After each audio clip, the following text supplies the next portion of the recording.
Hi everyone. In this video, we're going to look at how prokaryotes can coordinately regulate gene expression using the Operon system. Operons are systems used almost exclusively by prokaryotes, and they enable genes for the same process to be switched on and off together by putting them all under the control of the same DNA sequences.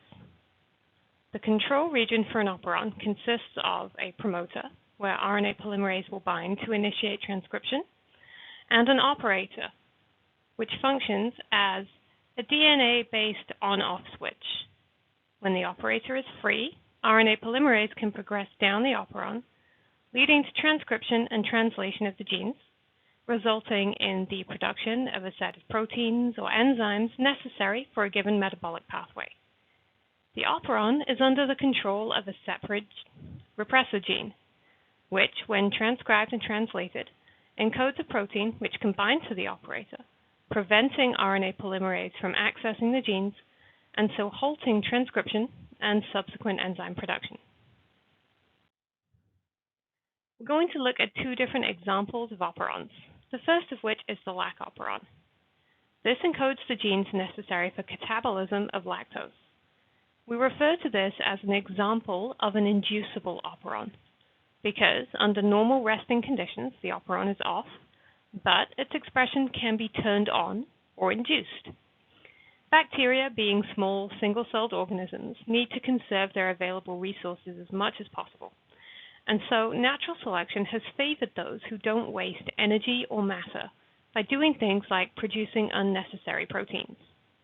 If there's no lactose around, it would be a waste of resources to synthesize enzymes that can break it down. So, under normal conditions, when lactose is scarce, the lac repressor will be bound to the operator and will prevent RNA polymerase from transcribing the genes needed for lactose metabolism. When lactose is available, some of it will be converted to its isomer, allolactose, which acts as the inducer for the lac operon. It does so by binding to the repressor, causing a conformational change so that it can no longer bind to the operator, which then enables RNA polymerase to access the genes, transcribing them, and resulting in synthesis of enzymes to break down the available lactose.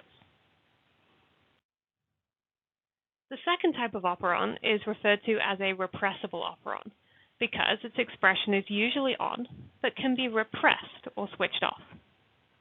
The example we're going to use for this is the trip operon, which encodes the genes responsible for the synthesis of the amino acid tryptophan.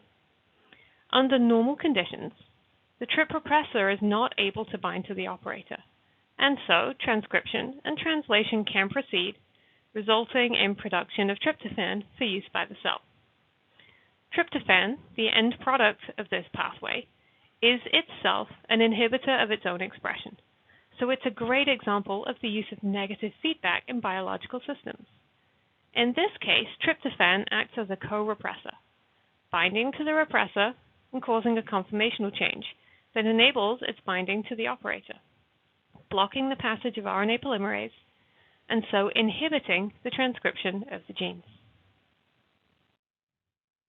Thanks for watching, and please be sure to check out the video on differential gene expression in eukaryotes.